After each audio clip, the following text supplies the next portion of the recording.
শেখ হাসিনা যে বিচার শুরু করেছিলেন সেটা অনেকেই চেয়েছেন বাংলাদেশে সেই বিচার হওয়া দরকার যুদ্ধাপরাধীদের, কিন্তু বিচারিক প্রক্রিয়া নিয়ে কিন্তু যথেষ্ট প্রশ্ন তুলবার সুযোগ সে সময় ছিল এবং সেটা তোলাও হয়েছে বিভিন্ন মহল থেকে।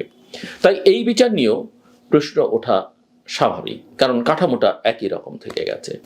সবচেয়ে জটিল অংশটা হচ্ছে ভারতকে ঘিরে। নয়াদিল্লির অবস্থান আজ স্পষ্ট, শেখ হাসিনাকে আপাতত ভারতের মাটিতে সুরক্ষা দিয়ে রাখা হয়েছে ফর দ্য টাইম বিং। আপনাদের স্বাগত জানাই আমি আমার কথা শুনবার জন্য। শুরুতে একটা কথা বলে রাখি যে আপনি কখনো অন্যায়কে অন্যায় দিয়ে মোকাবেলা করতে পারবেন না, ন্যায়কে আপনি অন্যায় দিয়ে প্রতিষ্ঠিত করতে পারবেন না, ন্যায়কে প্রতিষ্ঠা করতে হবে ন্যায় দিয়ে। বাংলাদেশ আজকে এমন একটা সংকটময় মোড়ে দাঁড়িয়ে আছে যেখানটাতে অতীতের ক্ষত, বর্তমানের রায় এবং ভবিষ্যতের রাজনৈতিক পথচিত্র সবকিছু মিলেমিশে এক জটিল বাস্তবতা তৈরি করেছে। আমি অনেকদিন ধরে এই কথা বলবার চেষ্টা করছি। অপসারিত পালিয়ে যাওয়া শেখ হাসিনা, সাবেক প্রধানমন্ত্রী যাকে আমরা বলি, তার বিরুদ্ধে মানবতা বিরোধী অপরাধে আন্তর্জাতিক অপরাধ ট্রাইব্যুনালের মৃত্যুদণ্ডের রায় এই বাস্তবতার কেন্দ্রবিন্দুতে অবস্থান করছে। কিন্তু এই রায়ের রাজনৈতিক, আইনি এবং ভূ রাজনৈতিক অভিঘাত বাংলাদেশের ভেতরেই, ভৌগোলিক সীমানার মধ্যেই সীমাবদ্ধ নয়। দক্ষিণ এশিয়ার শক্তির ভারসাম্য, ভারত বাংলাদেশ সম্পর্ক এবং এই অঞ্চলের গণতান্ত্রিক আখ্যানের উপরও এর গভীর প্রভাব পড়ছে। প্রথমত, এই যে মামলা, শেখ হাসিনার বিরুদ্ধে যে মামলা, এই মামলার প্রমাণ উপস্থাপনের দিক থেকে বিচার কক্ষের রায় একেবারে অযৌক্তিক বলা কঠিন। প্রসিকিউশন যে নথি, গোয়েন্দা তথ্য, টেলিফোন আলাপ ও সাক্ষ্য হাজির করেছে, সেগুলো থেকে স্পষ্ট ধারণা পাওয়া যায় যে, খুবই স্পষ্ট ধারণা পাওয়া যায় যে 2024 সালের জুলাইয়ের গণবিক্ষোভ চলাকালে বেসামরিক জনগণের বিরুদ্ধে ব্যাপক, ভয়াবহ বা সুসংগঠিত হামলার মতো আন্তর্জাতিক অপরাধের ঘটনা ঘটেছে। এই বিষয় নিয়ে বাংলাদেশের কারো মধ্যে, এমনকি আন্তর্জাতিক মহলেও তেমন কোনো দ্বিধা, ভিন্ন রকমের ভাবনা নেই। যেসব ফোনালাপ পাওয়া গেছে, বিশেষ করে 14 জুলাই ঢাকা বিশ্ববিদ্যালয়ের উপাচার্যের সঙ্গে শেখ হাসিনার কথোপকথন তার শীর্ষ পর্যায়ের ভূমিকার ইঙ্গিত দেয়। সাবেক আইজিপি বা inspector general of police, police প্রধান যিনি একসময় র্যাবেরও প্রধান ছিলেন, চৌধুরী আবদুল্লাহ মামুন, যিনি এই মামলায় রাজসাক্ষী, তার সাক্ষ্য রাষ্ট্রীয় নীতি এবং রাজনৈতিক নেতৃত্বের সিদ্ধান্তের মধ্যে সরাসরি এক ধরনের সংযোগ তৈরি করে। এবং এটা আমাদের বুঝতে কারোই খুব একটা অসুবিধা হবার কথা নয় যে এই ঘটনাগুলো ঘটেছে এবং এটা নিয়ে কার মধ্যে কোনো ভিন্ন চিন্তা, ভিন্ন মত নেই। কিন্তু বিচার প্রক্রিয়ার ন্যায়সঙ্গততা নিয়ে কিছু কিছু প্রশ্ন তুলবার সুযোগ রয়েছে বা তোলা হচ্ছে, এবং সেখানেই গোটা রায় বিতর্কিত হয়ে ওঠে কিনা সেটা দেখবার বিষয়।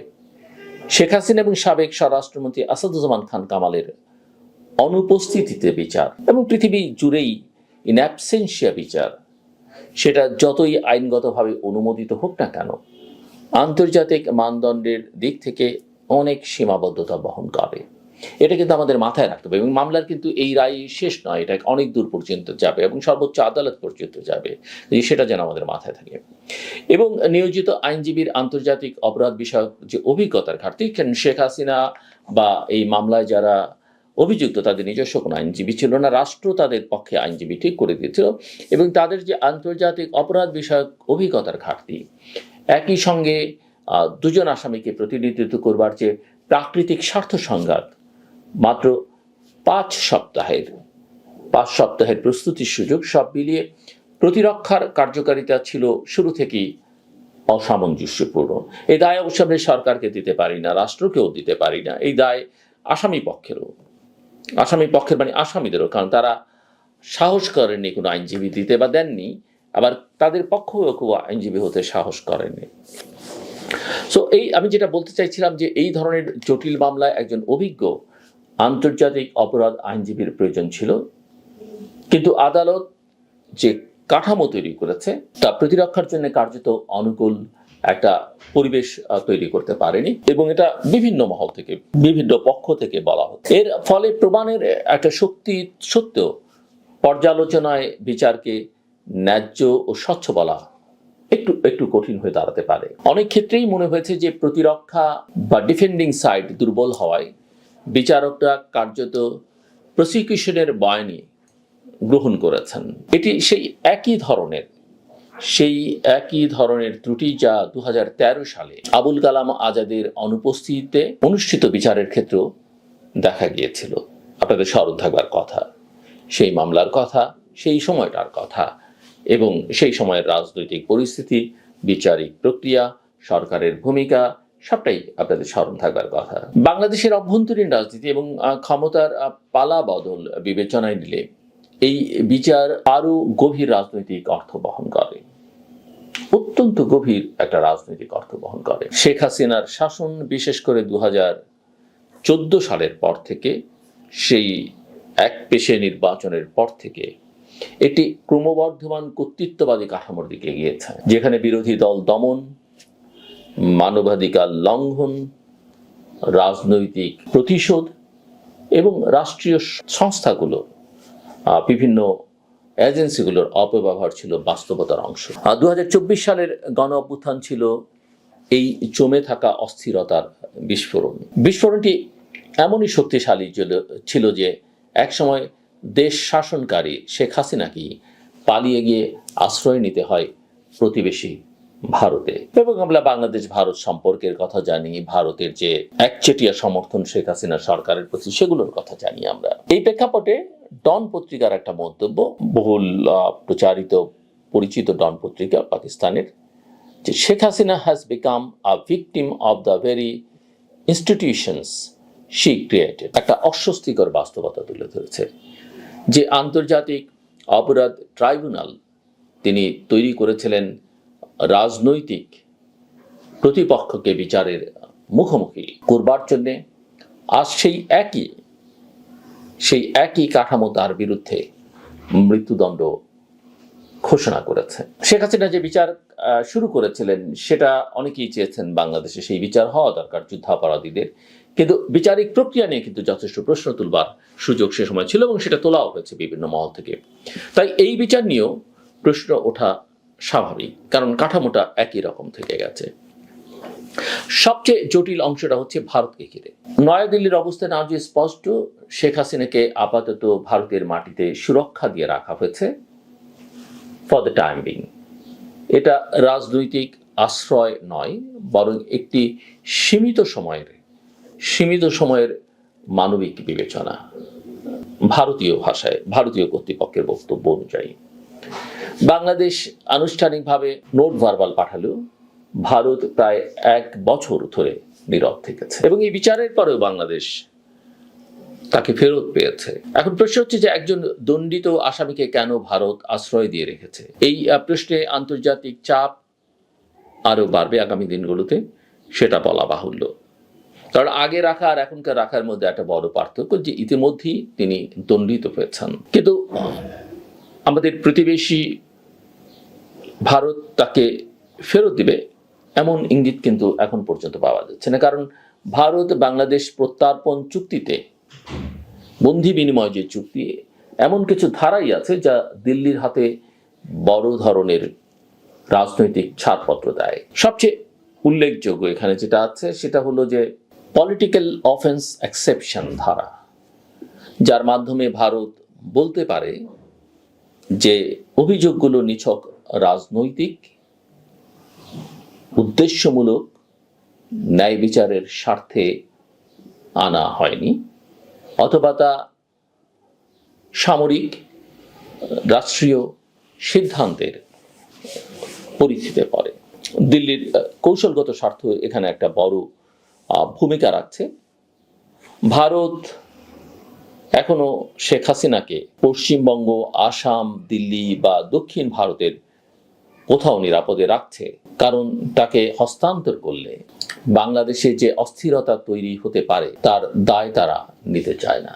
এবং এখানেই ভারতীয় কর্তৃপক্ষের এক ধরনের ডিলেমা আছে, তারা বাংলাদেশ ভবিষ্যতে কোন পথে যাচ্ছে সেটাও বুঝতে পারছে না। সো বাংলাদেশের অভ্যন্তরীণ রাজনীতির দিক থেকেও এই রায় বড় একটা প্রশ্ন রেখে যেতে পারে বলে অনেকে মনে করছেন, যে বিচার প্রক্রিয়া যদি প্রতিশোধমূলক হয়ে ওঠে, যদিও এই বিচার সবার কাম্য, বাংলাদেশের প্রতিটা মানুষের এই বিচার, এই অপরাধের শাস্তি কাম্য, কিন্তু বিচারিক প্রক্রিয়া নিয়ে যদি কোনো প্রশ্ন ওঠে, বিশেষ করে মৃত্যুদণ্ডের মতো চরম দ্বন্দ্বে, তাহলে রাজনৈতিক মেরুকরণ আরো বাড়তে পারে আগামী দিনগুলোতে। গণতান্ত্রিক রূপান্তরের পথে এটি বড় বাধা হয়ে দাঁড়াতে পারে বলে কোনো বিশ্লেষক মনে করছেন। বাংলাদেশের সামনের জাতীয় নির্বাচন, যে নির্বাচনটি 2025 সালের, যার আবহ শুরু হয়েছে 26 সালের ফেব্রুয়ারি মাসে তা হবার কথা, তা সত্যিকার অর্থে বিশ্বাসযোগ্য হবে কিনা সেটাই এখন বড় প্রশ্ন। আদৌ নির্বাচনটা শেষ পর্যন্ত করা যাবে কিনা সেটা নিয়ে অনেকের মধ্যে সংশয় রয়েছে। আওয়ামী লীগকে সম্পূর্ণ নিষিদ্ধ রাখা হলে বা নির্বাচনী প্রক্রিয়ার বাইরে রাখলে নির্বাচন একটা প্রতিযোগিতামূলক কাঠামো পাবে না, একথা সবাই বোঝেন, সবাই বিশ্বাসও করেন। আবার আওয়ামী লীগকে সম্পূর্ণ দায় মুক্তিও দেয়া একেবারেই সম্ভব নয়, কারণ আওয়ামী লীগের শাসনামলে, শেখ হাসিনার শাসনামলে সংগঠিত গুরুতর মানবাধিকার লঙ্ঘন, গুম, নির্যাতন, বিচার বহির্ভূত হত্যাকাণ্ড এবং রাজনৈতিক সহিংসতার দায় কেউই অস্বীকার করতে পারেন না। যে যাই বলুন না কেন, এটা অস্বীকার করবার কোনো সুযোগ তাদের কাছে নেই। বিচার এবং পুনর্মিলনের এই অনিবার্য দ্বন্দ্ব বাংলাদেশকে স্থিতিশীল ভবিষ্যতের পথে ঠেলে দিচ্ছে না, এবং এটা বুঝবার জন্য খুব বেশি জ্ঞানেরও দরকার নেই, বরং এটা আরো বড় ধরনের উদ্বেগ তৈরি করছে। গণতান্ত্রিক রূপান্তরের জন্য সবচেয়ে গুরুত্বপূর্ণ বিষয় হচ্ছে, এবং যেটা আমাদের সবার মাথায় রাখা দরকার, যে একটা ন্যায্য সমতা ভিত্তিক এবং অন্তর্ভুক্তিমূলক, আমি বারবার বলছি, অংশগ্রহণমূলক এবং অন্তর্ভুক্তিমূলক রাজনৈতিক প্রক্রিয়া, যার মধ্যে সব পক্ষকে উপযুক্ত সুযোগ দেওয়া হবে, মানুষকে বিচার করবার সুযোগ দিতে হবে। লেট পিপল ডিসাইড, যেটা আমি সবসময় বলার চেষ্টা করছি। প্রতিশোধ নয়, প্রতিহিংসা নয়, বরং সত্য, জবাবদিহি ও পুনর্মিলন, এই 3 স্তম্ভই হতে পারে বাংলাদেশের প্রকৃত উত্তরণের পথ, এবং সেটাই হবে 2024-এর শহীদদের প্রতি সম্মান জানানোর উৎকৃষ্টতম পন্থা। এই মুহূর্তে বাংলাদেশ একটা গভীর রাজনৈতিক সন্দিক্ষণে, আমরা সবাই সেটা জানি। অতীতের ভুলকে স্বীকার করা, বিচারকে ন্যায়সঙ্গত করা এবং নির্বাচনী প্রক্রিয়াকে অবাধ, সুষ্ঠু, নিরপেক্ষ, অংশগ্রহণমূলক, অন্তর্ভুক্তিমূলক করা, এগুলোই হতে পারে ভবিষ্যতের স্থিতিশীলতার ভিত্তি। এবং এই স্থিতিশীলতা, রাজনৈতিক স্থিতিশীলতার সঙ্গে অর্থনৈতিক, সামাজিক স্থিতিশীলতাও জড়িত।